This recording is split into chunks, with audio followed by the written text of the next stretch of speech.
Can you hear me, guys? Done? Started? Sumit, can you hear me? Hello?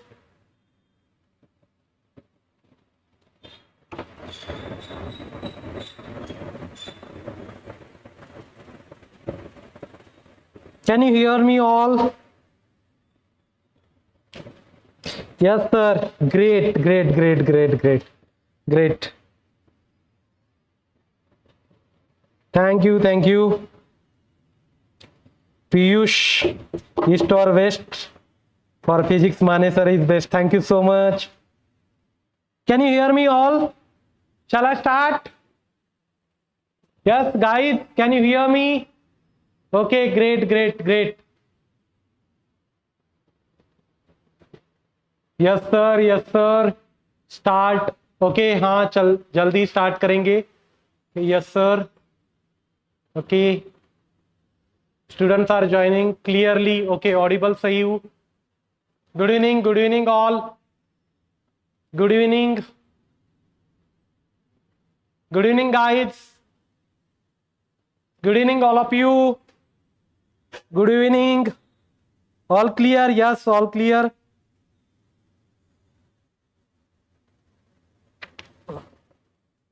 Good evening all of you. Good evening.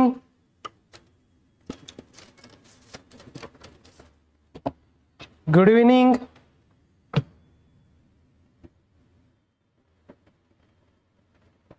Good evening. Good evening. चलिए, let's start. Good evening. Let's start. Now here is the first MCQ. चलिए शुरुआत करते हैं. Right, पहले read करिए. In fine laying furnace, 0.1 kilowatt hour energy is used for 20 minutes. Then इधर लेके जाता हूं, इसको साइड में रहे तो बेटर है. Then power of that furnace is, what will be the answer? फटाफट बताइए. आज जितना बचा हुआ है फिजिक्स मैं आपके सामने रख दूंगा. जितना पूरा पार्ट बचा हुआ है ये हमारा लास्ट का सेशन होगा. सबको गुड इवनिंग.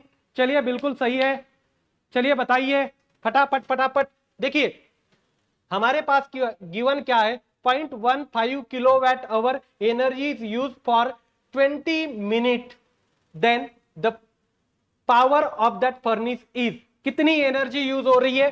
0.15 इंटू किलोवाट को वैट में कन्वर्ट करना है इंटू 1000 टाइम वैट आवर्स है. आवर्स मतलब 3600 सेकंड डिवाइडेड बाय कितना मिनट है? 20 को सेकंड में कन्वर्ट करिए 60. Right, 0 get cancel. 36 राइट, तो ये बचा 60 विस्त्रिक 60. Okay, 0.15 into 3.45 right. 1000 है एज इट इज, इसका मतलब किलोवाट. खत्म. Your answer will be 2. Answer क्या है? 2 है. याद रखिए एनर्जी आज हम डिस्कस करने वाले हैं. पूरा एनर्जी के ऊपर भी एमसीक्यू पूछे जाते हैं. Okay, so next MCQ. A 25 watt electric bulb is used for 10 hours every day. How much electricity does it consume each day? Right, उन्होंने क्या बोला है कि एक लाइट 25 वैट का लगाया है कितने समय के लिए? 10 hours के लिए. राइट, तो कितना बिजली का बिल आएगा? राइट, वो यूनिट में पूछा है ना कि पैसों में. 1 किलोवाट आवर्स, 1 किलोवाट आवर्स का मतलब होता है 1 यूनिट. आप रट के रखोगे, इसी से आधे क्वेश्चन सॉल्व हो जाएंगे. राइट, एनर्जी पे जितने क्वेश्चन होंगे सभी यूनिट मैथ से ही सॉल्व हो जाएंगे. 1 किलोवाट आवर्स का मतलब होता है 1 यूनिट. अब उन्होंने क्या बोला है? 25 वैट का कितने समय के लिए? 10 आवर्स के लिए. सो 25 इंटू 10 राइट, तो ये बनेगा वैट आवर्स. ये क्या बनेगा? Watt hours. तो ये बनेगा 250 वैट आवर्स. मगर 1 किलोवाट आवर्स मतलब होगा 1000 watt hours is equal to 1 unit. Right, 1 unit. तो 250 वैट आवर्स मतलब कितना यूनिट बनेगा? तो कितना बनेगा, सिंपल कैलकुलेशन है 0.25, खत्म। 0.25, समझ रहे हो या नहीं, समझ रहे हो या नहीं? अरे क्या यार, मोबाइल भूल गया मैं, ऑन वैसे ही रखा है।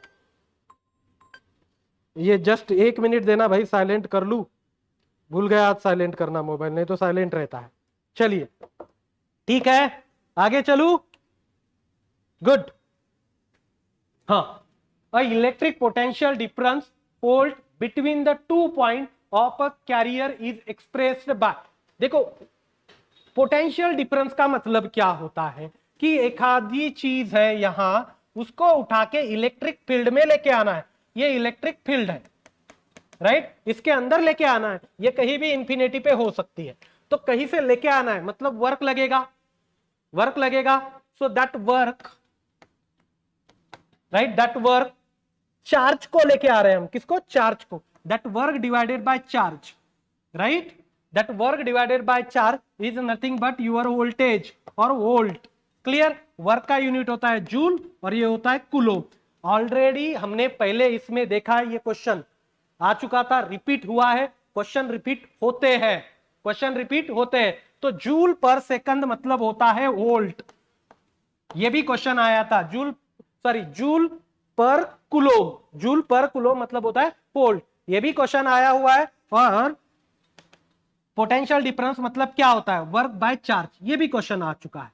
तो दोनों क्वेश्चन देखे हमने, तो ये आएगा वर्क बाय चार्ज। चलिए आगे, चलिए आगे चलते, आगे चलते। A particular place on earth the horizontal component of magnetic peak is 0.26 unit and the north corner is 60 degree, how unit will earth magnetic field be in this place? देखो अर्थ एक magnet की तरह काम करता है, क्योंकि अर्थ के कोर के अंदर निकेल और आयन मिलता है, तो अर्थ घूमती भी है, तो एक मैग्नेटिक फील्ड की तरह वो काम भी करती है, एज अ मैग्नेट, जिसको बोलते हैं हम जियो मैग्नेट, राइट। तो ये अर्थ की मैग्नेटिक फील्ड है, ऐसी लग रही है, क्लियर। ये हॉरिजॉन्टल है, उसके साथ कुछ एंगल 60 बनाया है, क्लियर। और उन्होंने क्या बोला है, ये हॉरिजॉन्टल कंपोनेंट की वैल्यू गिवन है, इसकी वैल्यू गिवन है 0.26, हमें इसकी वैल्यू पूछी है, कैसे निकालेंगे, ये एंगल भी गिवन है, राइट, कैसे निकालेंगे, cos theta, cos theta is equal to क्या होता है, कोना लगच्ची बाजू भागिले कर्ण, कोना लगच्ची बाजू 0.25 भागिले कर्ण, ऐसे ही लिख रहा हूं, राइट। सो ये है कर्ण, okay, 0.25 divided by cos 60, cos 60 मतलब होता है 1/2, ऊपर जाके मल्टीप्लाई होगा, तो ये बनेगा आपका answer 1। Are you getting it, are you getting it, yes और नो? अरे एमपीएससी वाले मुलं नाही, जेएमयू देणार, क्या है। चलिए आगे चले, हाँ, यूनिट ऑफ कांस्टेंट है वंडरवॉल्स इक्वेशन। देखो वंडरवॉल्स इक्वेशन में दो कांस्टेंट रहते हैं। वंडरवॉल्स जो इक्वेशन है ये रियल गैसेस के लिए होता है, किन के लिए होता है, रियल गैसेस के लिए, याद रखोगे। Van der Waals equation is use for real gases, और आइडियल गैस इक्वेशन जो होता है, आइडियल गैस इक्वेशन वो आइडियल गैसेस के लिए भी बोल सकते हैं या एयर के लिए बोल सकते हैं। आप एयर के लिए हम आइडियल गैस इक्वेशन लगा सकते हैं, जो होता है PV is equal to mRT, और ये एप्लीकेबल कब होता है, जब हाई टेम्परेचर हो, हाई टेम्परेचर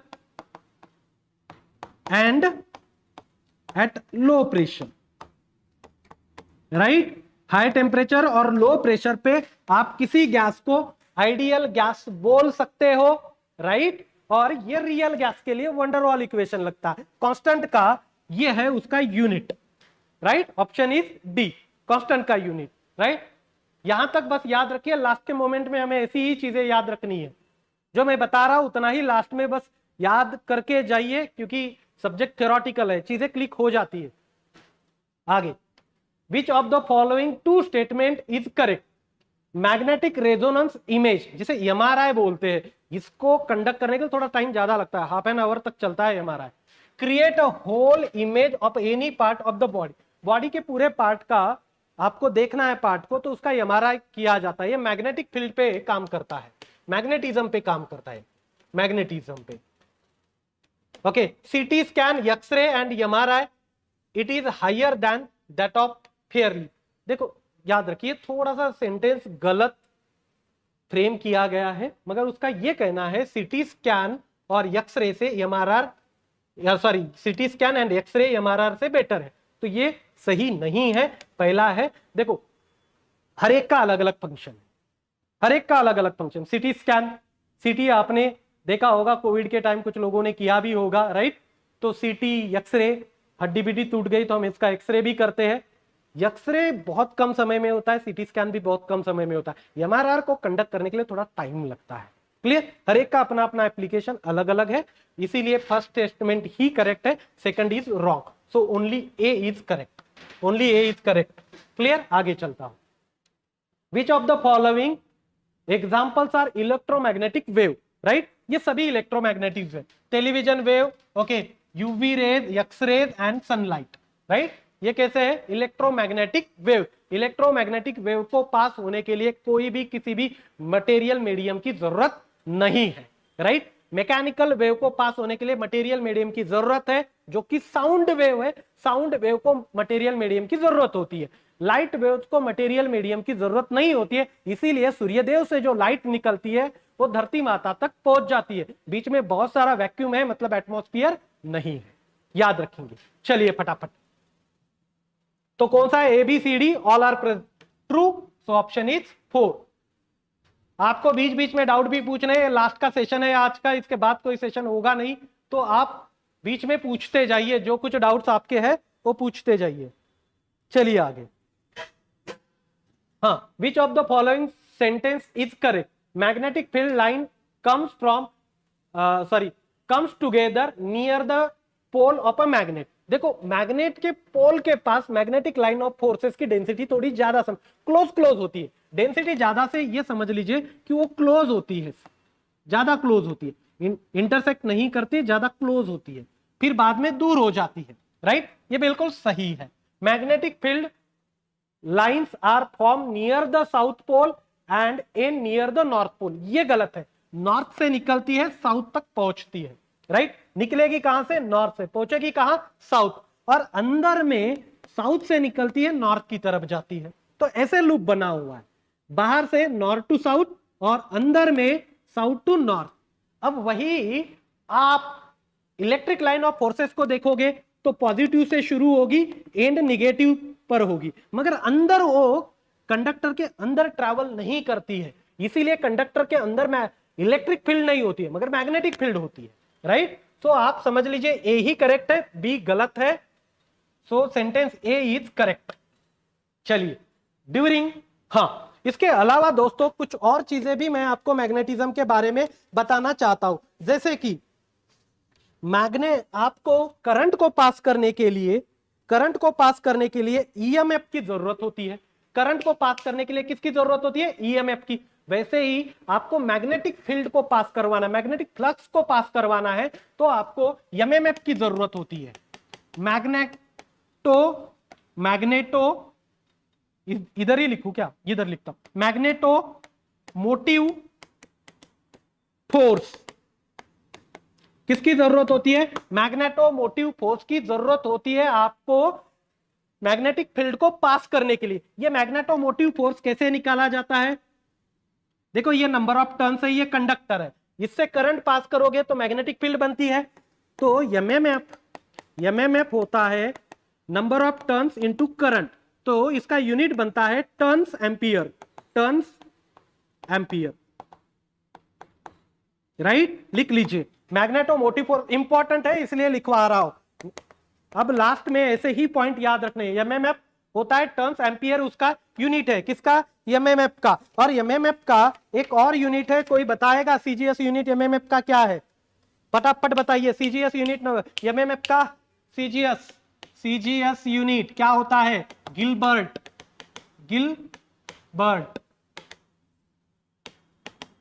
फटाफट लिख लीजिए, चाहे तो स्क्रीनशॉट बना लीजिए, मैं साइड हटता हूं।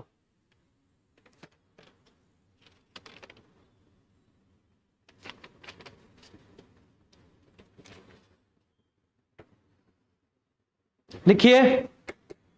और दूसरा है मैग्नेटिक फ्लक्स। मैग्नेटिक फ्लक्स मतलब एक जगह से कितनी लाइन ऑफ फोर्सेस बाहर निकल रही है उसको बोलते हैं मैग्नेटिक फ्लक्स। सिंपल है कि मैग्नेटिक लाइंस कितनी यहां से निकल रही है उसको बोलेंगे मैग्नेटिक फ्लक्स। इसका एसआई यूनिट है वेबर। सीजीएस यूनिट कोई बताएगा? CGS unit is Maxwell. CGS unit is Maxwell. Unit are very very important. Units are very important. Last class में यूनिट जैसे ही चीजें आपको रट के जानी है। वेबर मैक्सवेल बिल्कुल सही है। Next magnetic flux density. Magnetic flux density मतलब गिवन एरिया से कितने मैग्नेटिक लाइन ऑफ फोर्सेस जा रही है। ये एरिया है, इससे कितनी लाइन ऑफ फोर्सेस मैग्नेटिक जा रही है। तो फाई डिवाइडेड बाय होता है A. Phi divided by A magnetic flux का नोटेशन है फाई। फाई होता है वेबर में, एरिया होता है मीटर में। वेबर पर मीटर स्क्वायर यह है मैग्नेटिक फ्लक्स डेंसिटी का यूनिट, जिसको हम बोलते हैं टेस्ला। जिसको क्या बोलता है? टेस्ला। और इसका सीजीएस यूनिट है, CGS unit is Gauss. CGS unit is Gauss. खत्म। मैग्नेटिज्म के जितने पॉसिबल क्वेश्चन है मैंने बोर्ड पे लिखे हुए हैं। जितने मैग्नेटिज्म के पॉसिबल क्वेश्चंस है सभी बोर्ड पे लिखे हुए हैं। पटाख से स्क्रीनशॉट ले लो।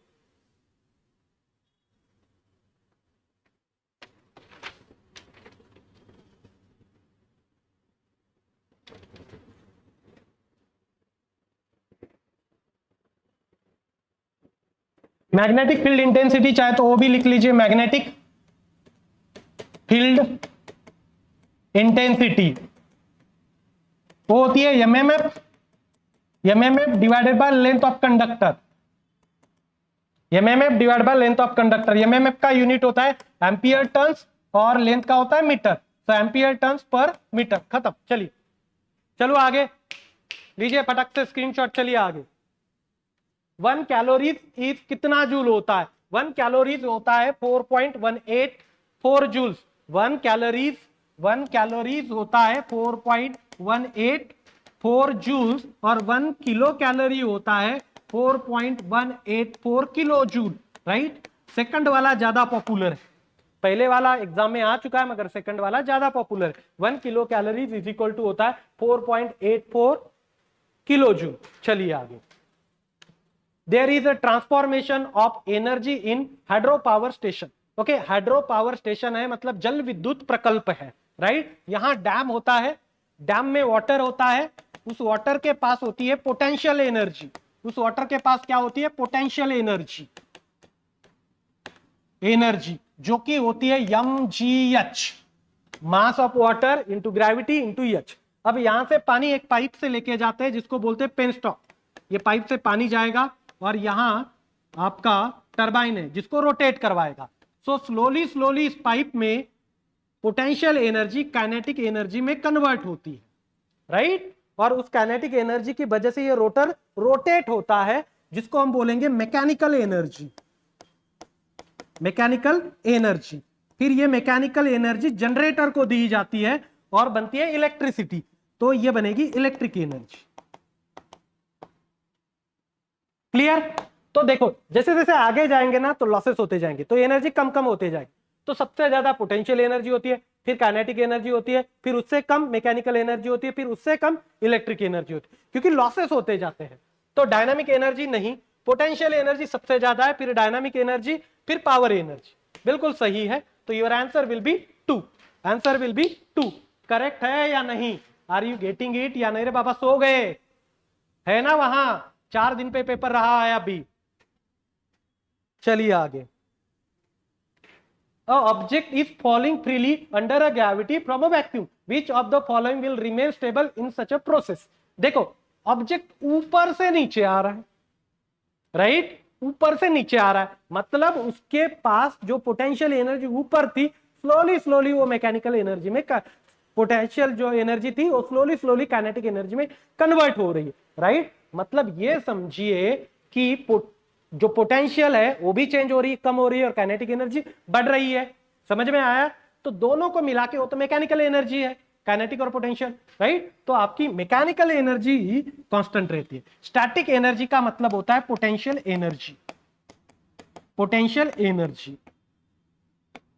देखिए, आप ऊपर से ऑब्जेक्ट नीचे छोड़ रहे हो तो पोटेंशियल एनर्जी काइनेटिक में कन्वर्ट होगी। ऑब्जेक्ट यहां से ऊपर फेंक रहे हो तो slowly slowly kinetic energy potential energy में जाएगी।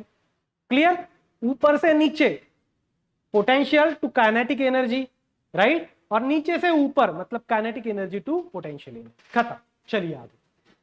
What is the performance achieve and trade scheme related to, ये होता है एनर्जी इफिशियंसी के लिए, राइट।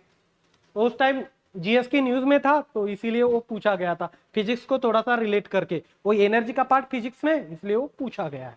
एनर्जी इफिशियंसी के लिए 5 स्टार रेटिंग भी होती है, 5 स्टार रेटिंग, राइट। 5 स्टार मतलब सबसे ज्यादा एनर्जी इफिशियंट, 1 स्टार मतलब एनर्जी उसको ज्यादा लगेगी, इलेक्ट्रिसिटी का बिल ज्यादा करेगा।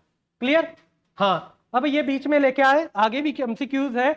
इग्नाइट की बैचेस स्टार्ट होने वाली है, ऑफलाइन बैचेस, सेम कोर्स फिर लाइव में दिखाया जाएगा। मैं पढ़ा रहा हूं यहां ऑफलाइन में, वो लाइव में दिखेगा, तो वो है लाइव वाला 12,000 का। फिर उसी को रिकॉर्डेड फॉर्म में भी आप देख सकते हो, उसकी फीस फिर और कम हो जाती है। क्लियर? तो ये इग्नाइट के बैचेस स्टार्ट होने वाली है और वेरी सुन 5 मई से एग्जाम होने के 4-5 दिन बाद आपको इग्नाइट का एक्सपीरियंस अच्छा लगा तो करिए join, right.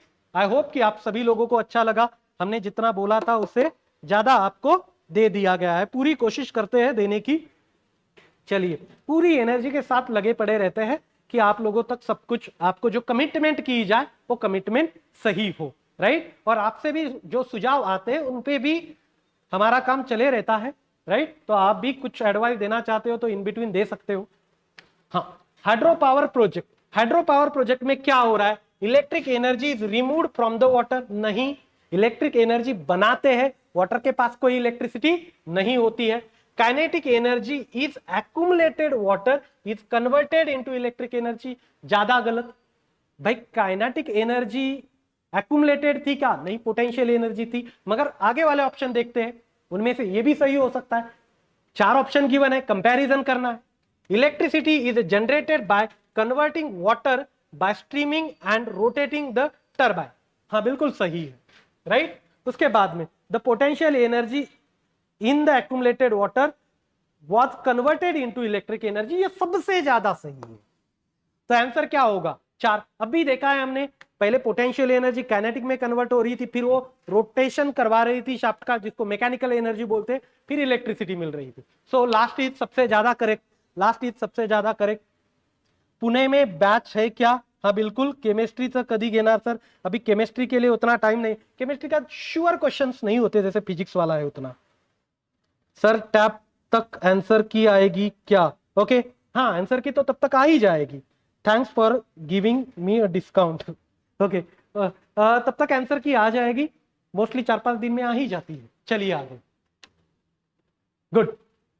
Which of the following sentences is correct? The fluid which smells more is mixed with ethyl mercaptan in LPG। देखो LPG जो है ना, प्रोपेन और ब्यूटेन से बना हुआ, उसका कोई स्मेल नहीं होता एलपीजी का। लिक्विफाइड पेट्रोलियम गैस जो उस टंकी के अंदर लिक्विड फॉर्म में होता है, जब ऊपर आता है बाहर रेगुलेटर से तब वो गैस के फॉर्म में आता है। एलपीजी का कोई स्मेल नहीं होता। फिर आप बोलोगे सर लीकेज होता है, तब तो बहुत ज्यादा स्मेल करवाता है, वो इस केमिकल का है, इथाइल मर्कैप्टन, राइट। इस केमिकल का उसको मिक्स इसीलिए किया जाता है एलपीजी के साथ में, लीकेज हुआ तो आप लोगों को समझ में आ जाए उस स्मेल से कि कुछ तो लीकेज हुआ है, इसीलिए किया जाता है, राइट। तो आपका answer only sentence b is correct, नहीं ए और बी बोथ करेक्ट है, दोनों करेक्ट है। So A and B both are correct. What is the reason for radiant energy from the sun? Sun से अंदर एनर्जी क्यों बनती है? देखो ये हमारा सूर्यदेव है जिसके सरफेस का टेम्परेचर लगभग 6000 डिग्री सेल्सियस के आसपास है, सरफेस का, बाहर वाले सरफेस का, अंदर का पता नहीं, राइट। तो इसके अंदर एक फ्यूजन नाम की रिएक्शन होती है। फ्यूजन में 2 हाइड्रोजन कंबाइन होके एक हेलियम बनता है, 2 हाइड्रोजन कंबाइन होके हेलियम बनता है। फ्यूजन मतलब फ्यूज होना, एक दूसरे के साथ कंबाइन होना, राइट। और ये लाइटर एलिमेंट कंबाइन होते हैं, इस रिएक्शन को बोला जाता है फ्यूजन। और इसमें ट्रिमेंडस हीट जनरेट होती है। फ्यूजन में अनकंट्रोल्ड समझ लीजिए आप, बहुत ज्यादा जनरेट होती है फिशन से, याद रखिए, राइट। तो ये होता है सूर्यदेव के अंदर। कौन सी होती है? Fusion, nuclear fusion. फिशन जो हेवी न्यूक्लियर जैसे यूरेनियम, थोरियम, राइट, ये हेवी न्यूक्लियर जो है वो स्प्लिट होते हैं दो डिफरेंट न्यूक्लियाई में, राइट, उसको बोला जाता है फिशन। मगर ये कंट्रोल्ड रिएक्शन होता है। न्यूक्लियर एनर्जी जो मिलती है वो फिशन से मिलती है, सूर्य की एनर्जी फ्यूजन से बनी है। चलिए आगे। What can be converted into a condition and used as a very efficient and a clean fuel? सबसे क्लीन फ्यूल कौन होता है? गैस। कोल को देखो, कोक गैस में कन्वर्ट किया जाता है। कोल को कोल गैस में कन्वर्ट करके फिर एज ए इफिशिएंट फ्यूल बोल के हम उसको यूज कर सकते हैं। सो your answer will B 3। When a substance is thrown upward, जब ऊपर फेंका, मैंने अभी बताया था, जब किसी सब्सटेंस को आप ऊपर फेंकोगे तो क्या होगा? Kinetic energy increases and static energy decreases. नहीं, काइनेटिक एनर्जी स्लोली डिक्रीज होगी और पोटेंशियल एनर्जी बढ़ेगी। Kinetic energy decreases and the energy in situation increases. Situation मतलब क्या? पोजीशन की वजह से, मतलब स्टैटिक एनर्जी, स्टैटिक मतलब पोटेंशियल एनर्जी खत्म, right. So your answer will be b. Clear? चलिए, 10 kg took the material which is considered to be 10 meter high from a ground if a gravitational acceleration is 0.9 meter per second square, what is the state energy obtained by that substance? देखो, state energy मतलब potential energy. एक substance है जो height पे है, जिसका मास 10 kg है और हाइट कितनी है? 10 meter. Acceleration due to gravity is 9.8 meter. तो ये बनता है mgh। पोटेंशियल एनर्जी क्या होती है? mgh। What is m? 10, g is 9.81, h is 10। तो 10 इंटू 10 होगा 100, 100 इंटू 9.81 इज 981, क्या होगा? जूल में। तो आंसर विल बी 2। अरे बाबा, समझ रहे हो या नहीं? समझ रहे हो या नहीं? सर टैब तक आंसर की आएगी, ओहो वहीं पे अड़े हो। अब समझ रहे हो सभी लोग? चलो आगे चलिए। हाँ, how much energy can be obtain by converting 1 milligram of a mass into a energy? देखो, मास और एनर्जी का रिलेशन किन्होंने दिया है? आइंस्टाइन साहब ने दिया है। वो था E is equal to mc²। m is a mass and c is velocity of sound, velocity of light. Sound बोल रहा हूं, गलती से बोला, माफ कर देना मेरे दोस्तों। मास कितना गिवन है? 1 मिलीग्राम। 1 इंटू मिलीग्राम को ग्राम में कन्वर्ट कर दो, या क्या करोगे? केजी में कन्वर्ट करोगे तो क्या बनेगा? 1 मिलीग्राम इंटू क्या बनता है? मिलीग्राम को कन्वर्ट कैसे करते हो?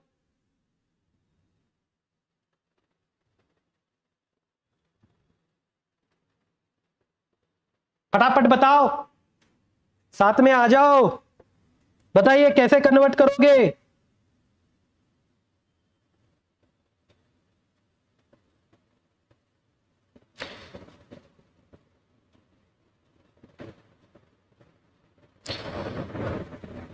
क्या आता है आंसर? क्या बन रहा है आंसर? खटाखट खटाखट खटाखट।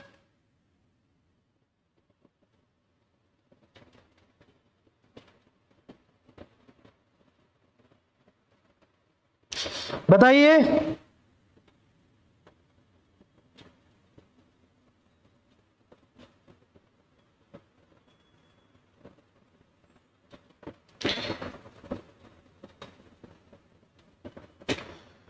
बताइए, what is c? 3 into 10 to the power 8 meter पर सेकंड स्क्वायर। तो आंसर विल बी क्या आएगा?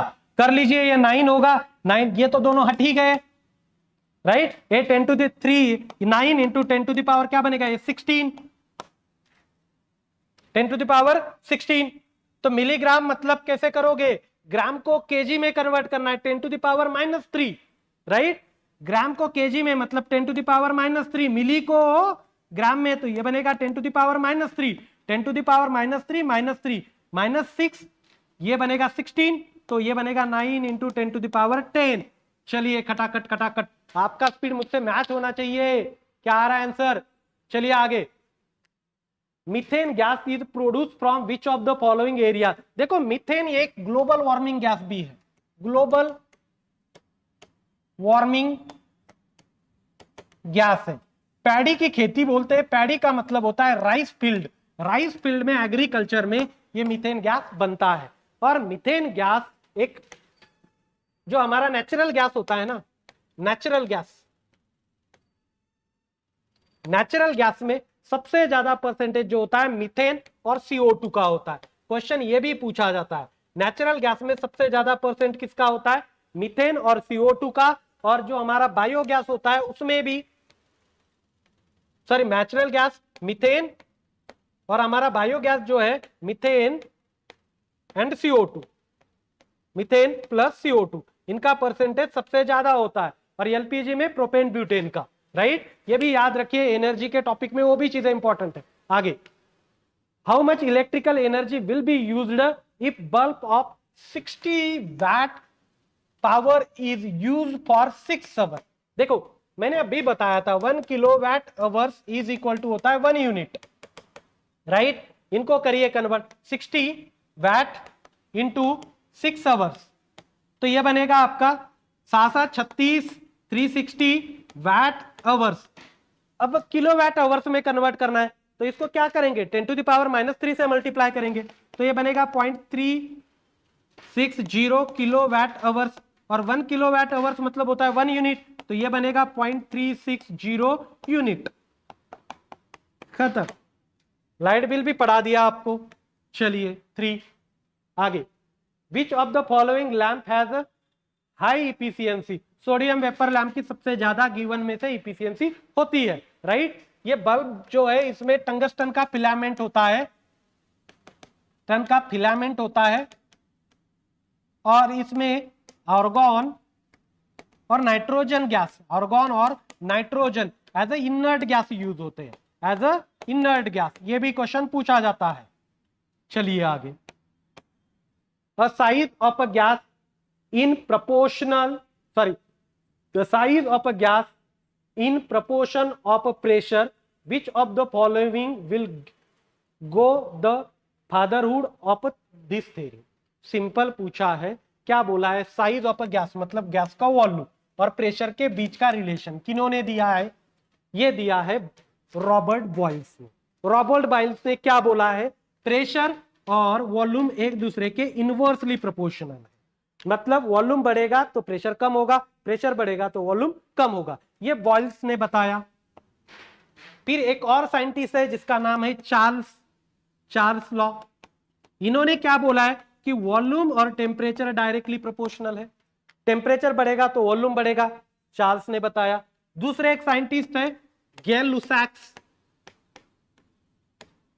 इन्होंने क्या बोला है कि प्रेशर बढ़ेगा तो टेम्परेचर बढ़ेगा, pressure is directly proportional to temperature, pressure बढ़ेगा तो टेम्परेचर बढ़ेगा, गैल लुसाक ने बोला है। चार्ल्स ने वॉल्यूम बढ़ेगा तो टेम्परेचर बढ़ेगा, ये बोला है। और रॉबर्ट बॉयल्स ने प्रेशर बढ़ेगा तो वॉल्यूम कम होगा, वॉल्यूम बढ़ेगा तो प्रेशर कम होगा, ये बोला है। ये तीनों रिलेशन आप फोटो निकाल लीजिए, इसका स्क्रीनशॉट निकाल लीजिए। आगे जा रहा हूं मैं, चलिए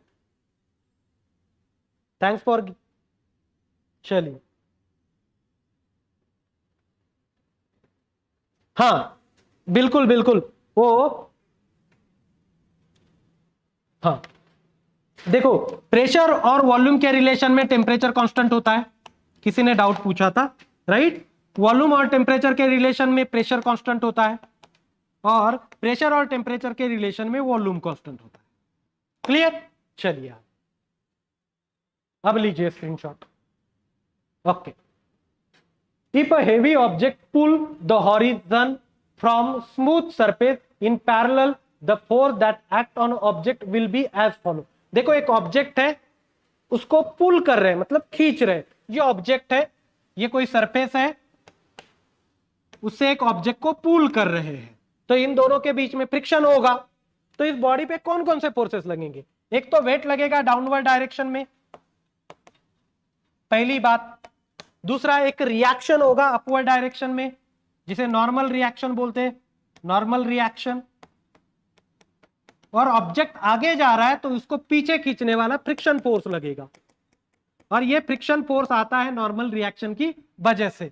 जो होता है ये नॉर्मल रिएक्शन समझ लीजिए यन है, तो ये फ्रिक्शन फोर्स होगा friction coefficient into N, friction coefficient into N. अब ऑप्शन पढ़िए, force applied parallel to the horizon, ये हॉरिजॉन है उसको अप्लाइड फोर्स पैरेलल है, बिल्कुल सही है, क्लियर। दूसरा, gravitational force acting in a vertical downward direction, gravity force vertical downward direction में एक्ट हो रहा है, ये भी सही है।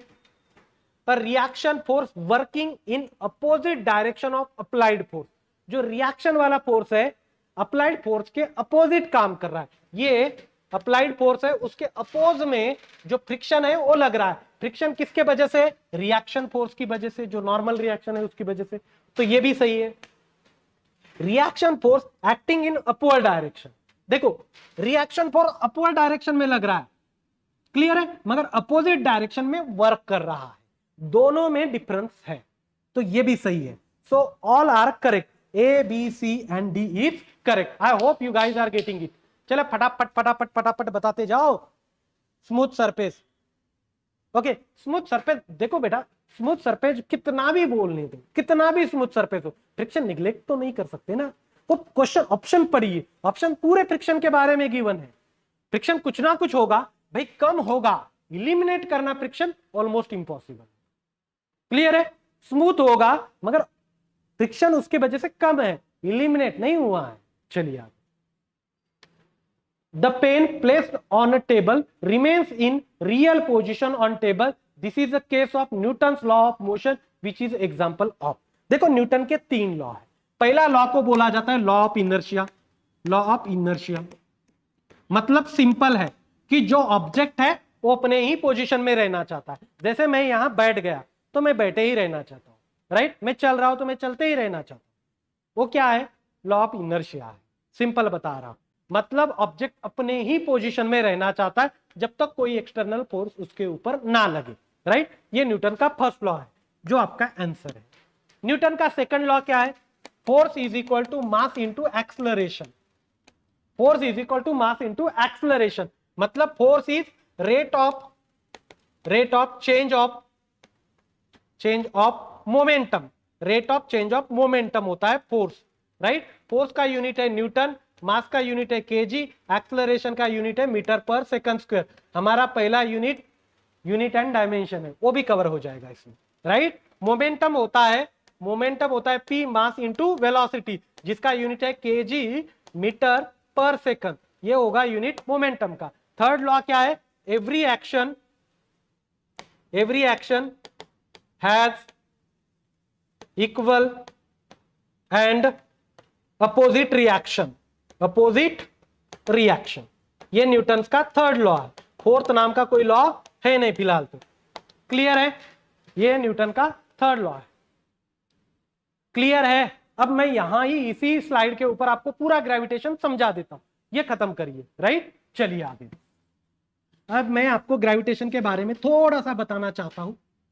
देखिए ये हमारी अर्थ है, ये हमारी अर्थ है, किसी और ऑब्जेक्ट को अट्रैक्ट करेगी अपनी तरफ क्योंकि उसके पास ग्रेविटी है, उसके पास क्या है? ग्रेविटी है। तो इसका मास यम है, अर्थ का मास है कैपिटल यम, तो इन दोनों में कितना अट्रैक्टिव फोर्स होगा ग्रेविटेशन का, ये हमें न्यूटन्स लॉ ऑफ ग्रेविटेशन से मिलता है, जो कि है F is directly proportional to product of their masses and inversely proportional to square of distance between them.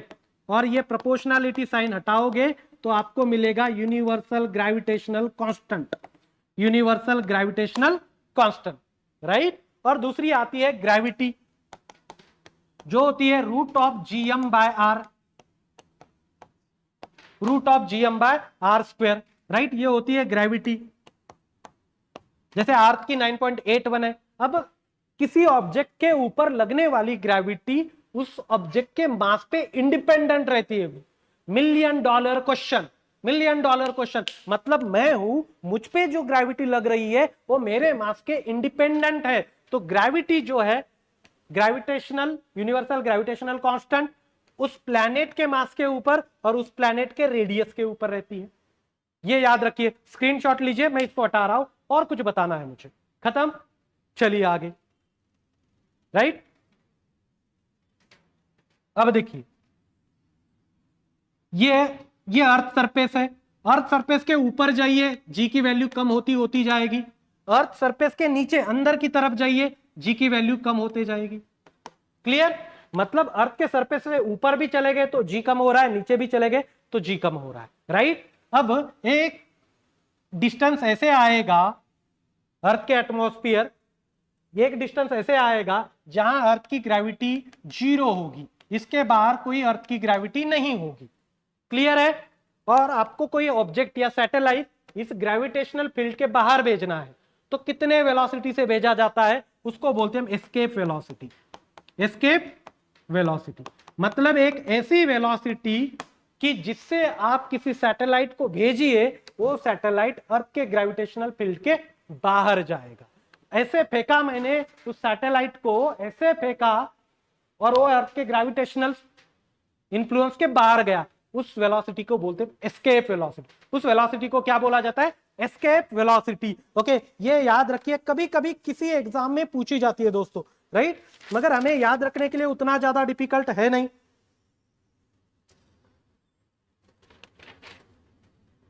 Clear? इसकी वैल्यू लिखी जाती है, escape velocity is equal to root of 2 into g into r. यह है gravity उस planet की जिसकी आप एस्केप वेलोसिटी निकाल रहे हो, यह है radius of that planet, radius of that planet. Earth की होती है 11.2 किलोमीटर पर सेकंड, यह अर्थ की एस्केप वेलोसिटी है। और मून की होती है 2.35 किलोमीटर पर सेकंड, बहुत कम होती है। क्यों? क्योंकि मून के ऊपर कोई एटमॉस्फेयर है ही नहीं, मून के ऊपर कोई एटमॉस्फेयर है ही नहीं। एक होती है ऑर्बिटल वेलोसिटी, मतलब सैटेलाइट एक ऑर्बिट में घूमता है तो कितनी वेलोसिटी से घूमता है, उसको बोलते हैं ऑर्बिटल वेलोसिटी। वो होती है root of g r, root of g r. कभी कभी रेशियो पूछा जाता है, escape velocity divide by orbital velocity is a root of 2। खत्म। चलिए, जितने ग्रेविटेशन के ऊपर क्वेश्चन इंपॉर्टेंट थे मैंने उतने बता दिए, चिपका दिए। अब आगे निकलते हैं, अब आगे चले, हाँ या ना? चलो आगे। फॉर्मूला में सभी यूनिट ऐसा ही यूनिट है, सभी यूनिट ऐसा है। चलिए, by the theory of which scientist did the classical transmission from physics to modern physics. देखो, मॉडर्न फिजिक्स के फादर तो आइंस्टाइन है, मॉडर्न फिजिक्स के फादर जो है ना, मॉडर्न फिजिक्स के फादर आइंस्टाइन को बोला जाता है, आइंस्टाइन, जिन्होंने E is equal to mc square का इक्वेशन दिया है, राइट। थ्योरी ऑफ रिलेटिविटी जिन्होंने दी है वो है आइंस्टाइन। मगर याद रखिए, आइंस्टाइन को थ्योरी ऑफ रिलेटिविटी के लिए नोबेल नहीं मिला, फोटो इलेक्ट्रिक इफेक्ट के लिए नोबेल मिला था। कभी ये क्वेश्चन भी फिजिक्स का ही है, पूछा जाता है कि आइंस्टाइन को नोबेल किस चीज के लिए मिला, तो फोटो इलेक्ट्रिक इफेक्ट के लिए मिला है, ना कि थ्योरी ऑफ रिलेटिविटी के लिए। क्लियर? तो यहां क्या होगा, मैक्स प्लैंक, इन्होंने जो है क्लासिकल फिजिक्स को मॉडर्न फिजिक्स में कन्वर्ट किया, राइट। फादर कौन है? आइंस्टाइन। चलिए आगे। If the speed of moving object half कर दी मूविंग ऑब्जेक्ट की speed, what will be the kinetic energy? Kinetic energy क्या होता है? Half m v square. ये पहले वाली है, अब स्पीड को हाफ कर दिया, एम स्पीड को हाफ कर दिया तो कितनी बनेगी? ये 1/2 का स्क्वायर मतलब 1/4, हाफ एम वी स्क्वायर। तो इनिशियल जितनी थी उसकी 1/4 बनी, इनिशियल जितनी थी उसकी 1/4 बनी। Your answer will be 2। चलिए आगे। There is a same and the against reaction for every action, this principle is किसका है? Newton third law of motion है। यहां कोई है क्या न्यूटन सेकंड लॉ? न्यूटन देखा टिक करके बताइए, पूरा पढ़िए क्या बोल रहा है। न्यूटन का फर्स्ट बोला है क्या? नहीं। सेकंड बोला है क्या? नहीं। थर्ड है ये, राइट, और इसमें है नहीं, तो ये आएगा नन ऑफ दीज। चलिए आगे। A person complete a journey of 72 kilometre in 4 hours while the average speed is, speed क्या होता है? Velocity upon time, sorry, speed होता है distance upon time, distance upon time. Distance कितना कवर किया? 72 kilometre, metre में कन्वर्ट करिए 1000, कितने आवर्स में 4, सेकंड में कन्वर्ट करिए 3600, 2 जीरो कट ले, राइट, कितना आएगा 4 1 4 राइले 3 8, राइट, कितना हो गया 1 साइन 3 7 7 36 5 मीटर पर सेकंड, खत्म। Your answer will B, simple है यार, और इसको भी एक्सप्लेन करना है, नहीं जरूरत नहीं, चलिए। हाँ, विच सेंचुरी एडी न्यूटन प्रेजेंट इस 3 लॉ ऑफ मोशन, कौन से सेंचुरी में बताए थे न्यूटन के तीनों लॉ, बताइए किस सेंचुरी में थे न्यूटन के तीनों लॉ, किस सेंचुरी में थे। तब तक पानी पी लूं भाई, बहुत बोलना पड़ता है यार लाइव में, फटाफट फटाफट बोलना पड़ता है, और आप लोग जैसे कुछ लोग तो आंसर ही नहीं दे रहे, वैसे ही बैठे हुए।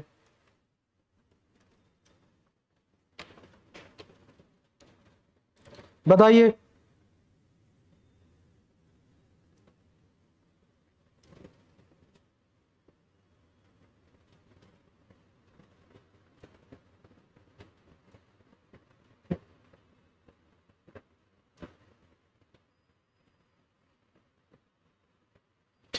क्या हुआ 17, बिल्कुल सही है, चलिए।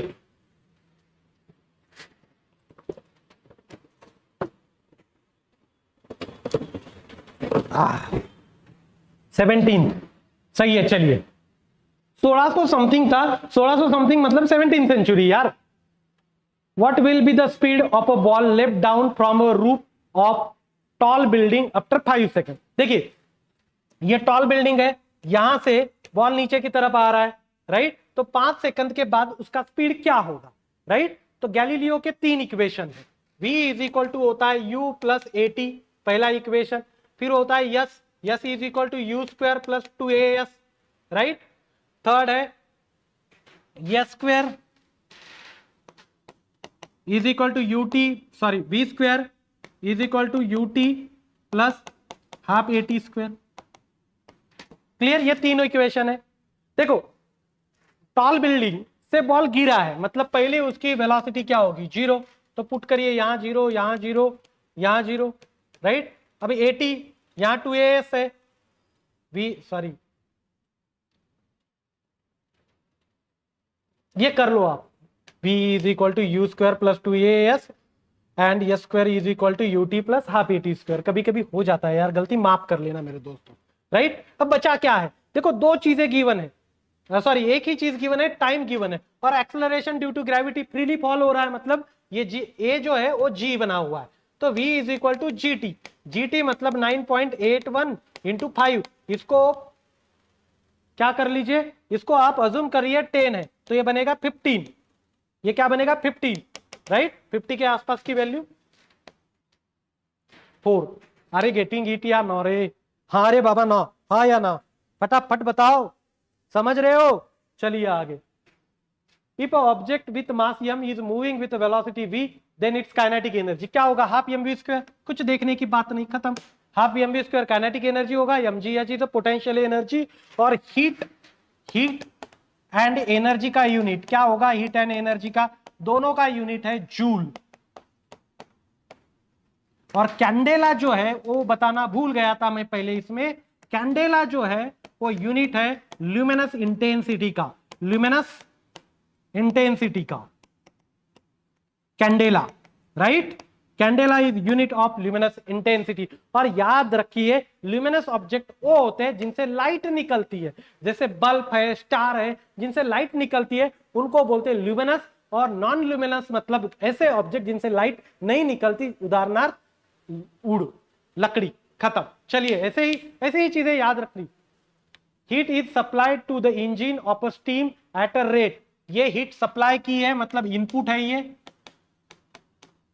Right, from this engine work at, ये वर्क मिल रहा है, what will be the percentage of efficiency of such a engine, efficiency होती है work output divided by input, output कितना है, देखिए ये आउटपुट है 5.4 इंटू 10⁸ इनपुट कितना है 3.6 इंटू 10⁹ राइट। तो इसको हम लिख सकते हैं 54, ये 8 यहां कट होगा तो बचेगा 10 राइट, ये होगा 36, ये 10 और 100 से मल्टीप्लाई करोगे तो परसेंटेज में मिल जाएगा, तो 0 0 गेट कैंसल, साइन नम 54, 7 36, 3 3 9, 3 2 6, 2 5 10, 5 3 15, तो बनेगा 15%, खत्म, आंसर इज 1। क्लियर, चलिए आगे। Good. Identify the odd things. अब देखो ऑड थिंग्स आइडेंटिफाई करने के लिए बोला है। अब बोलोगे सर इंग्लिश का क्वेश्चन यहां कैसे लाए? देखो क्वेश्चन इंग्लिश का नहीं, फिजिक्स का है। अप्सरा, आर्यभट्ट, ध्रुव एंड कामिनी। देखो अप्सरा आली न्यूक्लियर रिएक्टर है, पहले वाला न्यूक्लियर रिएक्टर मतलब फिजिक्स, फर्स्ट न्यूक्लियर रिएक्टर जिसका नाम स्वर्गीय नेहरू जी ने अप्सरा दिया था राइट। उसके बाद ध्रुव भी एक न्यूक्लियर रिएक्टर है, कामिनी भी एक न्यूक्लियर रिएक्टर है, आर्यभट्ट एक सैटेलाइट है, आर्यभट्ट एक सैटेलाइट है, तो ये बाहर निकला। क्लियर, ये बाहर निकल गया। चलिए आगे। At what temperature is butter kept in commercial cold storage? होता है -20 डिग्री के आसपास टेम्परेचर पे रखा जाता है। चलिए आगे। The temperature at which the water vapour in air is saturated is called. देखो उसको बोला जाता है ड्यू पॉइंट टेम्परेचर। उसको क्या बोला जाता है? Due point temperature. क्या है ये ड्यू पॉइंट टेम्परेचर? समझ लीजिए, हमारा ये अर्थ का एटमॉस्फेयर है, इसमें ड्राई एयर भी है और वाटर के वेपर भी है, वाटर वेपर भी है। ड्राई एयर और वाटर वेपर एटमॉस्फेयर में होते हैं। अब वेपर जो है कम टेम्परेचर पे कंडेंस होकर लिक्विड में कन्वर्ट होती है। तो विंटर में मॉर्निंग में बहुत कम टेम्परेचर होता है, तब ये वाटर की जो वेपर है वो कंडेंस होकर लिक्विड में कन्वर्ट होती है, और जिस टेम्परेचर पे ये कंडेंस होना स्टार्ट होता है उसको बोलते हैं हम ड्यू पॉइंट टेम्परेचर।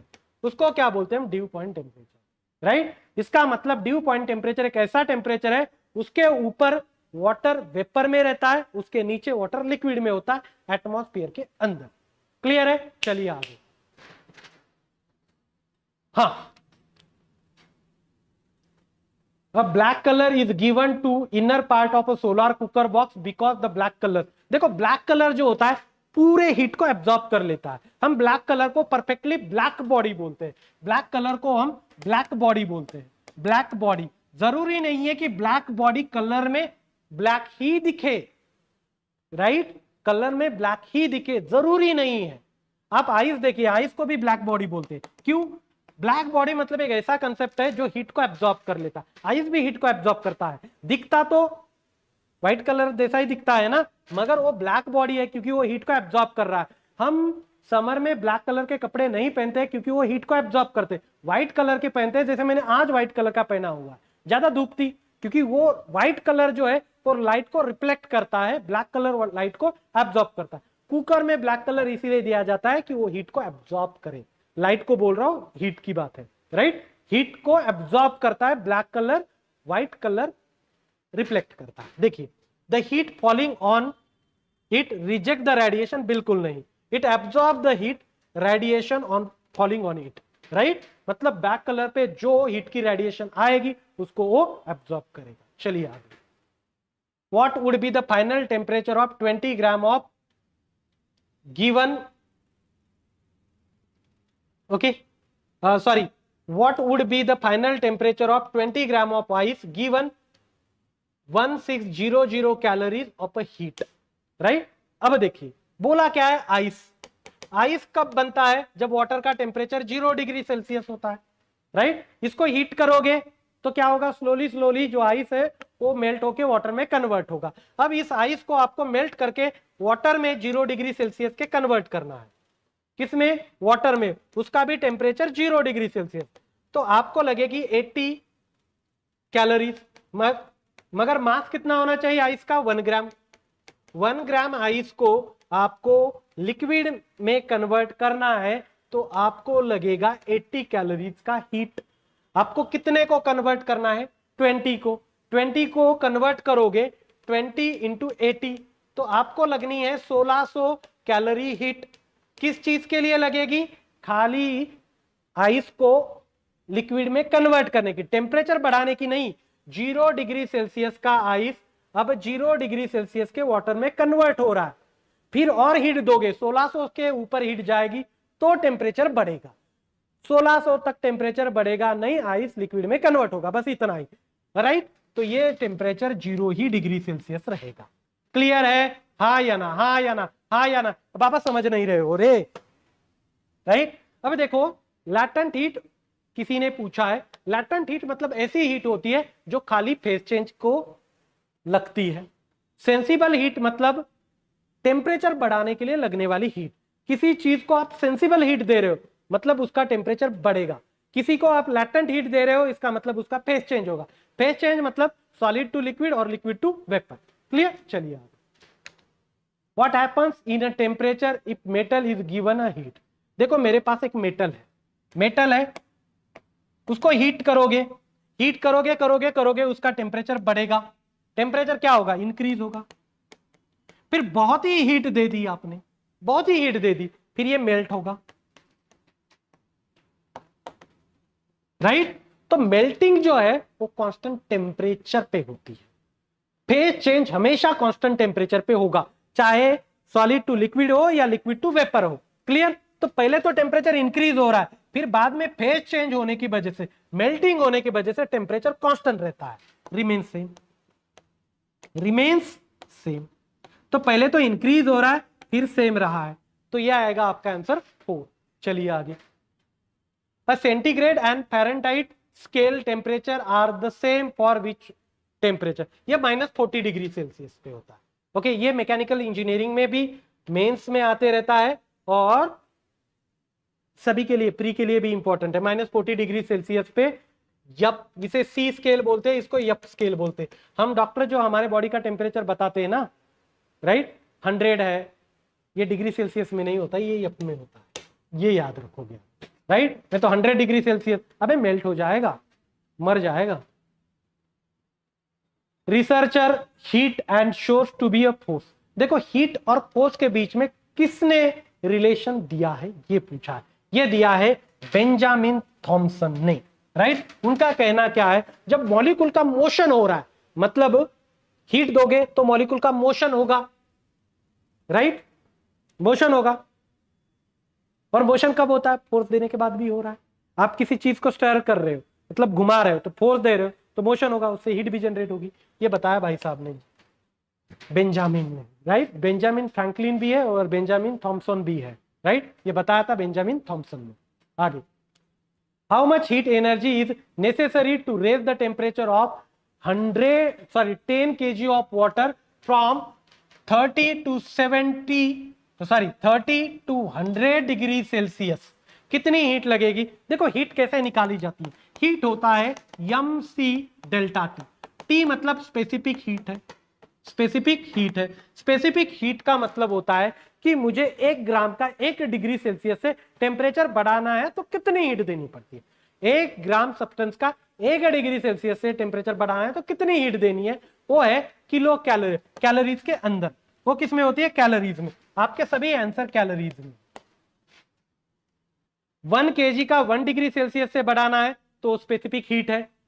1 ग्राम का 1 डिग्री सेल्सियस से बढ़ाना है तो कैलोरी पे, ये क्या है? कैलोरीज में आती है। आपको आंसर कैलोरीज में चाहिए, तो 1 ग्राम का बढ़ाने के लिए कितनी लगेगी? 1 कैलोरीज। क्लियर है? चलिए, मास कितना गिवन है? 10। टेम्परेचर कितना बढ़ाना है? 100 से 70। डेल्टा टी मतलब टेम्परेचर बढ़ाना। कितना लगेगा वाटर के लिए? 1 कैलोरीज, राइट। अब किलो कैलोरीज में रख रहे हैं तो ये बनेगा 700 किलो कैलोरी। अब ये आंसर ही नहीं है। ऐसे न्यूमेरिकल आप छोड़ दीजिए, इनके चक्कर में लास्ट में आप पढ़ नहीं सकते, राइट। ये हो भी नहीं पाएंगे, ये आंसर ही प्रेजेंट नहीं है, इसका मतलब ये क्वेश्चन के ऑप्शन गलत थे, खत्म काम। चलिए आगे, राइट। 140 कई जगह आंसर गिवन है मगर वो सही आंसर है नहीं। हाँ बिल्कुल सही है, आंसर है नहीं सुमित। क्लियर? चलिए आगे। Is a SI unit of radiation. देखो रेडिएशन का बैकवर्ल एक SI यूनिट है, इस ऑप्शन में वही पॉसिबल है। बैकवर्ल का मतलब होता है 1 इमिशन पर सेकंड, 1 सेकंड के अंदर एक ही इमिशन हो रहा है, राइट। वैसे देखा जाए तो ये तीनों बैक्वरल, रुदरफोर्ड और क्यूरी, ये तीनों रेडियो एक्टिविटी के यूनिट है, तीनों रेडियो एक्टिविटी के यूनिट है। सबसे छोटा बैक्वरल है, उससे बड़ा रुदरफोर्ड है, उससे बड़ा क्यूरी है, राइट। एक रुदरफोर्ड ने एक्सपेरिमेंट किया था, वो एक्सपेरिमेंट था किसके लिए? अल्फा बीटा गामा रेज के लिए। अल्फा रेज उसके हिसाब से पॉजिटिव चार्ज है, राइट, बीटा निगेटिव है और गामा जो है वो न्यूट्रल है, उनपे कोई चार्ज है नहीं। ये रुदरफोर्ड के एक्सपेरिमेंट से पता चला। चलिए answer is 1 becquerel. Which of the following can not be as a natural radiating element? कौन सा नेचुरल रेडिएटिंग एलिमेंट नहीं है? तो क्रोमियम नहीं है, बाकी सभी हेवी न्यूक्लियस है, हेवी न्यूक्लियस रेडिएट करते हैं, राइट। तो random, uranium and radium. Radium की खोज की थी क्यूरी ने, मेरी क्यूरी, जिनको दोनों में फिजिक्स और केमिस्ट्री दोनों में नोबेल प्राइज मिल चुका है, राइट। वो भी क्वेश्चन याद रखिए। अब देखिए गीगर मुलर काउंटर, जिसे जीएम काउंटर भी पॉपुलरली बोला जाता है, जीएम काउंटर, जो रेडियो एक्टिविटी के मेजरमेंट के लिए यूज होता है। कौन? GM counter. दोनों पूछे जाते हैं, पॉपुलर है, जीएम काउंटर और ग्यूलर मुलर काउंटर, राइट। तो ये किसके लिए है? नॉइज पोल्यूशन के लिए नहीं, वाटर पोल्यूशन के लिए नहीं, ये रेडिएशन के लिए, राइट। और अर्थक्वेक के वाइब्रेशन सेस्मिक स्केल से, सेस्मिक स्केल। चलिए आगे, हाँ बताइए किनसे क्या होता है? देखो उसमें से एक सबसे ज्यादा पॉपुलर है, वो है कोबाल्ट। वो क्या है? कोबाल्ट, जो कि कैंसर में आता है। याद कर, सबको याद रखना पॉसिबल नहीं, कोबाल्ट को याद रखिए, कैंसर में आता है। ओके, तो कोबाल्ट किसमें है? कैंसर में। तो सी का आएगा 4, सी का 4 कहां है? इन दोनों में है, तो ये हट गए दोनों। एक तो आंसर आपका क्या होगा? 2 हो सकता है, नहीं तो 4 हो सकता है। अब आगे देखेंगे 2 का 1 मैच हुआ या 3 मैच होता है, देखेंगे। देखिए थैलियम, थैलियम का यूज होता है passage of blood flow to the heart, blood को फ्लो करवाना है हार्ट से, तब उसका यूज होता है। उसके बाद में तो ये आ गया ना, आंसर 2 ही मिला, तो 4 कैंसल। अब बी का 4, क्या हुआ? नहीं सॉरी, बी का 2, बी का क्या है? आर्सेनिक, आर्सेनिक का 2। बॉडी ट्यूमर मैंने लिखवाया था आपको थ्योरी क्लास में, बॉडी ट्यूमर में काम आता है, ये सभी लिखवाए थे पीपीटी में, राइट। उसके बाद में कोबाल्ट भी हो गया। अब बचा क्या है? बचा है आपका हेलियम। ओके, तो ये एथलेटिक्स में यूज होता है। ये इंपॉर्टेंट क्वेश्चन लिखवा रहा हूं मैं, इनके एप्लीकेशन पूछे जाते हैं। एटलीस्ट कोबाल्ट का तो याद रखिए, कोबाल्ट बहुत बार बहुत सारे एग्जाम में रिपीटेड हुआ है, राइट। लास्ट क्लास में ये क्वेश्चन याद रह सकते हैं, तो कोई दिक्कत नहीं है। अब देखिए यहां भी कोबाल्ट आ चुका है, ये 2013 का है, उसके पहले ये 2014 का था। ये एमईएस मैकेनिकल और इलेक्ट्रिकल वालों के लिए आया था, और ये देखिए ये पीएसआई के प्री में आया था। कोबाल्ट मैच करिए, कैंसर में है। क्या है? Nuclear, nuclear furnace, uranium nuclear furnace में, कोई बात नहीं। ये न्यूक्लियर फ्यूल है जो फ्यूजन रिएक्शन में काम आता है, फ्यूजन में इसे न्यूक्लियर रिएक्शन में हीट जनरेट की जाती है, वो फिर वाटर को स्टीम में कन्वर्ट करती है। तो 4 मैच हुआ, ये दोनों कैंसिल, खत्म। एक तो 2 हो सकता है, नहीं तो 4 हो सकता है। कोबाल्ट अभी बताया था मैंने आपको, कोबाल्ट कैंसर के ट्रीटमेंट में, तो कोबाल्ट के लिए 1, 2 के लिए 1, 2 के लिए 1 आ गया, बी खत्म, बाकी देखने की जरूरत नहीं। आयोडीन, आयोडीन कहां होता है? ओह सॉरी, आयोडीन कहां? 2। ग्वाइटर, ग्वाइटर मतलब वो क्या, गलगंड बोलते हैं उसको, यहां एक बहुत बड़ा बन जाता है गलगंड, राइट। फिर कार्बन, कार्बन आपको बताया था मैंने, कार्बन कहां यूज होता है? डेटिंग्स में, राइट। डेटिंग मतलब किसी लड़की के साथ वाली नहीं, ये हम एज फाइंड आउट करने के लिए निकालते हैं। इसका यूज कहां होता है? एज फाइंड आउट करने के लिए। न्यूक्लियर डेटिंग जो है, uranium dating, carbon dating. Carbon dating में, कार्बन डेटिंग में कार्बन का C14 आइसोटोप यूज होता है। एज किस चीज का निकालोगे? अपना खुद का एज, वो तो लिखा हुआ है, राइट। तो किस चीज का एज निकालोगे आप? एज निकालोगे रॉक का निकालोगे या किसी लकड़ी का एज निकालोगे, राइट। वो कार्बन डेटिंग से, नहीं तो यूरेनियम डेटिंग से होता है। बहुत पुरानी चीज है तो यूरेनियम डेटिंग का यूज होता है, इसमें हाफ लाइफ का कंसेप्ट यूज किया जाता है। क्लियर? ये भी क्वेश्चन पूछे जाते हैं। चलिए आगे, हाँ, the properties of spontaneous emission of a very piercing and high quality transmission are called radiation। खत्म। इमिशन हो रहा है ना, इमिशन मतलब क्या है, एक रेडिएशन की ही चीज है। चलिए आगे, which of the following is not a planet, कौन सा इसमें से प्लैनेट नहीं है, प्लूटो नहीं है। 2006 के बाद इसको डॉर प्लैनेट बोला गया। डॉर प्लैनेट मतलब प्लूटो अब नो मोर प्लैनेट, प्लूटो प्लैनेट नहीं है, ये याद रखेंगे आप। देखो ये प्लैनेट सिस्टम है पूरी हमारी, ये हमारे सूर्यदेव है। अब देखिए इनके ऊपर क्या क्या क्वेश्चन पूछे जा सकते हैं मैं ये बताता हूं। सूर्य के सबसे क्लोजेस्ट मर्क्यूरी है, अर्थ के भी सबसे क्लोजेस्ट मर्क्यूरी है। देखो कंफ्यूजिंग है, कुछ लोग बोलेंगे वेनस, नहीं, मर्क्यूरी अर्थ के सबसे क्लोज है और सूर्य के भी क्लोज है। मर्क्यूरी सबसे छोटा है, ओके, स्मॉलेस्ट है मर्क्यूरी। जुपिटर बिगेस्ट है, जुपिटर बिगेस्ट है। अर्थ है, अर्थ का सैटेलाइट होता है मून, अर्थ का सैटेलाइट क्या है, मून है। मून क्या बना, अर्थ का सैटेलाइट बना।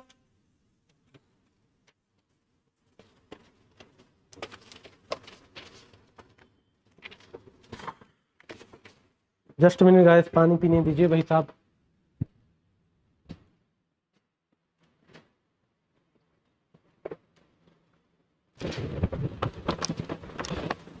चलिए मून क्या है, अर्थ का सैटेलाइट है, राइट। चलिए आगे, कितने हैं वेनस, हाँ सबसे हॉटेस्ट वेनस है, याद रखिए। सन के क्लोजेस्ट मर्क्यूरी है मगर हॉटेस्ट वेनस है, क्योंकि इसका पूरा एटमॉस्फेयर ग्लोबल वार्मिंग गैसेस से बना हुआ है, तो हीट ट्रैप हुई है। तो सबसे हॉटेस्ट कौन है, वेनस है, इस पे CO2 ज्यादा मिलता है, राइट। उस वजह से हॉटेस्ट कौन प्लैनेट है ये पूछा जाता है सवाल। सन के क्लोजेस्ट कौन है, मर्क्यूरी, और सूर्य के भी, सॉरी सन मतलब सूर्य ही है यार, एज डेटिंग टेक्निक्स बिल्कुल सही है। हाँ चलो आगे, अब चलिए, after the year 2016 which of the following planet is in sun is not considered but known as a dwarf planet. कौन सा प्लैनेट नहीं, प्लूटो। 2006 के बाद अभी बताया था मैंने, प्लूटो। क्लियर। देखो क्वेश्चन रिपीट, जो बोलते हैं ना क्वेश्चन रिपीट नहीं होते। 2019 के कंबाइन में आया था और ये 2015 के एमपीएससी में, एमपीएससी का तुरंत अगले साल क्वेश्चन सेम, लगभग सेम है, बस स्टेटमेंट घुमा के पूछे। Out of the following this scientist discover the planet Prajapati Uranus from Saturn. वो है विलियम हर्शल, राइट। साइंटिस्ट के नाम में कुछ ये नहीं है, कुछ बताने जैसी चीजें नहीं है अभी फिलहाल। William Herschel is your answer. देखो चंद्रशेखर लिमिट, चंद्रशेखर लिमिट का मतलब होता है 1.4 times the object of a sun. ये चंद्रशेखर लिमिट की वैल्यू है फिलहाल के लिए, राइट। किसी चीज के लिए इन चंद्रशेखरन साहब को दिया गया था Nobel prize, Nobel prize, right, Chandrasekhar limit के लिए। अभी आगे भी ये आने वाले हैं, क्लियर। चलिए, which of the following is the current ascending order of astronomical object as per their size। इनमें कोई गिवन नहीं है, नन ऑफ दीज है। इसका आंसर मैंने यहां लिखा हुआ है, मैं ये पीपीटी आपको शेयर करूंगा। अब किसी की वैल्यू रटी नहीं जाएगी, याद रखोगे। सबसे कम वेट वाला कौन है, वो है मर्क्यूरी, उसके बाद आता है मार्स, राइट। और सबसे ज्यादा कौन है, जुपिटर। ये तीन याद रखिए। लास्ट में क्या है, सैटर्न एंड जुपिटर, लास्ट के दोनों, पहले मर्क्यूरी और मार्स। क्लियर। सबकी सीक्वेंस याद रख पाना भी मुश्किल हो गया तो भी आप नहीं रखोगे, इतना ही याद रखिए। पहले दो, लास्ट के दो, सीक्वेंस पूछी जाए तो भी होगा। स्मॉलेस्ट कौन है उसका भी आंसर मिलेगा, लार्जेस्ट वाला भी आंसर मिलेगा, राइट। तो अब बचे ही 5 दिन है, क्या क्या कर लोगे। चलिए आगे, the weight of object is highest. देखो ऑब्जेक्ट का वेट हाईएस्ट कहां होता है, तो वो पोल पे होता है, क्योंकि पोल पे ग्रेविटी सबसे ज्यादा रहती है। ये पोल है, ये इक्वेटर है, राइट। इक्वेटर पे रेडियस ज्यादा है, पोल पे कम है। और हमें पता है gravity is inversely proportional to square root of r square. अभी देखा है मैंने, gm/r²। Gravity is independent on mass of object. Galileo ने एक और चीज बताई थी, ऊपर से एक पेज फेंकोगे, मतलब एक हेवी ऑब्जेक्ट फेंकोगे और एक कम वेट वाला ऑब्जेक्ट, दोनों एक हाइट से फेंकोगे, तो पहले कौन रीच करेगा, अर्थ सरफेस को। तो दोनों एक ही समय पे रीच करेंगे, क्योंकि उनका जो स्पीड है इंडिपेंडेंट ऑन ग्रेविटी है, राइट। वो नीचे आने का टाइम, सॉरी मतलब उनके ऊपर लगने वाली जो ग्रेविटी है उनके मास के ऊपर इंडिपेंडेंट है। क्लियर। यहां भी देखिए ग्रेविटी ऑब्जेक्ट के मास के ऊपर डिपेंड नहीं है, ग्रेविटी सेम लग रही है तो दोनों एक ही समय पे नीचे आएंगे। ये भी क्वेश्चन ऑलरेडी एग्जाम में पूछा गया है। क्लियर? सो पोल पे ग्रेविटी सबसे कम होती है, सॉरी सबसे ज्यादा होती है क्योंकि रेडियस सबसे कम होती है, तो पोल पे सबसे ज्यादा रहेगा। कहां है? एट द अर्थ पोल। बिल्कुल सही है। चलिए आगे। What is ornithology? वो गलती से सवाल आया था, मैंने भी नहीं कट किया, चलो जाने दो यार। क्या होता है? Study of birth. मैंने कभी बायो भी पढ़ा था, बायो इसलिए पढ़ा था क्योंकि पहले आईएएस के सिलेबस में बायो हुआ करता था, लाइफ साइंस, राइट? मैं आईएएस देता था तब, इंडियन इंजीनियरिंग सर्विसेज, राइट? तो इसलिए मुझे ये चीजें पता है।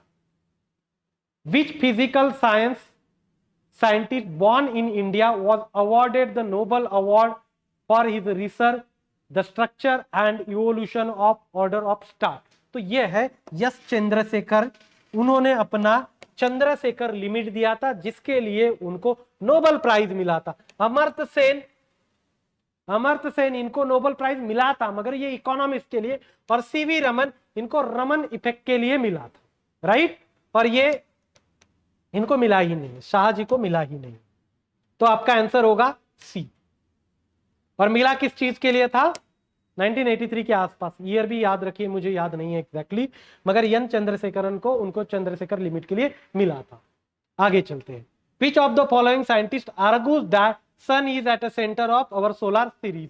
वो है कोपरनिकस। इन्होंने आर्गुमेंट की थी सन सोलर सिस्टम के सेंटर पे, ये बताया। और सभी जो प्लैनेट है उसके सराउंडिंग में घूम रहे।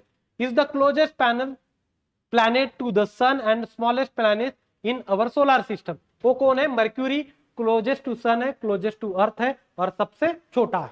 बताया था मैंने कि रट के रखिए, क्वेश्चन आएगा ही। आ गया। Which of the following scientist did not receive the Nobel prize? किनको नोबेल प्राइज नहीं मिला है? ओके, नील बोर को मिला है, आइंस्टाइन को मिला है फोटो इलेक्ट्रिक इफेक्ट के लिए, सीवी रमन को रमन इफेक्ट के लिए मिला है, जगदीश चंद्र बोस को नहीं मिला है, राइट? इनको नहीं मिला है। लास्ट का क्वेश्चन था। देखो दोस्तों, ये कंप्लीट हुआ है। ये पूरा जितनी हमारी मैराथन सीरीज थी वो पूरी कंप्लीट हो चुकी है। जितने मैराथन के सेशन थे वो पूरे कंप्लीट हो चुके हैं। अब कोई मैराथन का सेशन नहीं होगा, अब पॉसिबल भी नहीं है यार। अब 25 तारीख है और क्या मैराथन रखोगे? एग्जाम के पहले दिन तक नहीं। अब जितना किया है उतना ही रिवाइज करिए, नए किसी चक्कर में नहीं पड़ोगे। अच्छे से नोट्स, हैंड रिटन नोट्स जो है ना वो रिवाइज करके जाइए, नए कोई चीज मत करिए। कॉन्फिडेंस आने के लिए ये मैंने फिजिक्स की पूरी मैराथन रखी थी। आई होप कि आपको अच्छे से समझ में आया। हमारा रिस्पांस कैसे लगा वो भी आप बताइए, राइट? और ये हमारी सभी की तरफ से था, पूरे इग्नाइट एकेडमी की तरफ से आप सभी लोगों को ऑल द बेस्ट। अच्छे से एग्जाम देना, बिल्कुल शांति से दीजिए, शांत रह के दीजिए एग्जाम में।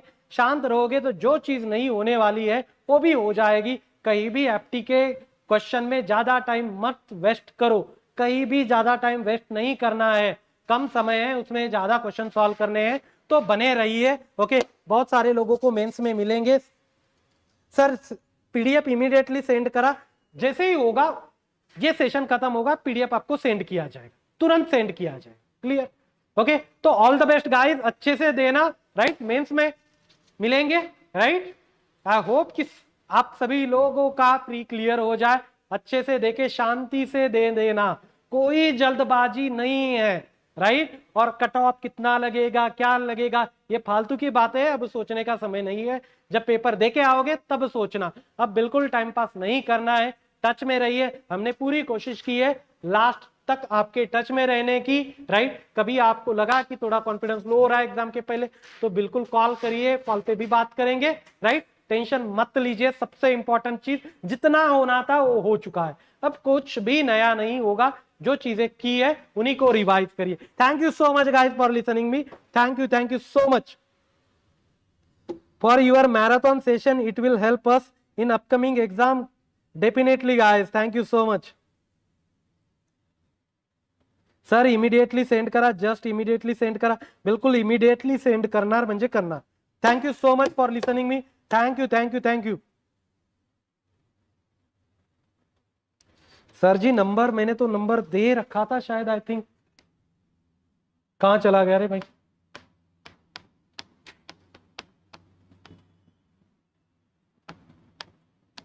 राइट? आपको लगा तो बिल्कुल बताइए। टेलीग्राम चैनल पे, हाँ टेलीग्राम चैनल पे मिल जाएगा।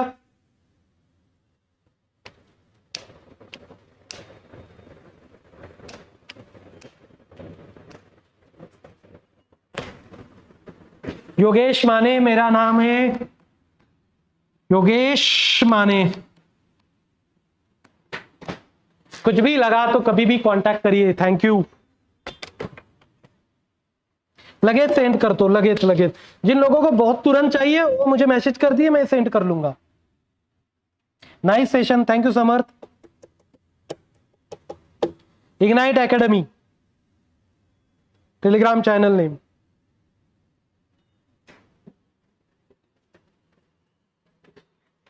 राइट? अब देखिए इसमें इग्नाइट चैनल ये पूरा है। अब इसमें देखिए टेलीग्राम वगैरह का आपको सब कुछ मिल जाएगा,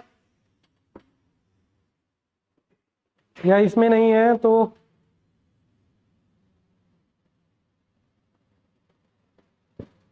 देख लीजिए टेलीग्राम वगैरह की सभी information.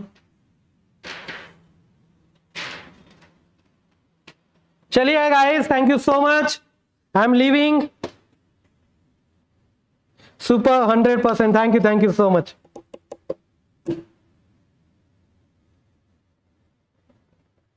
This is the end of session. Thank you so much. All the best.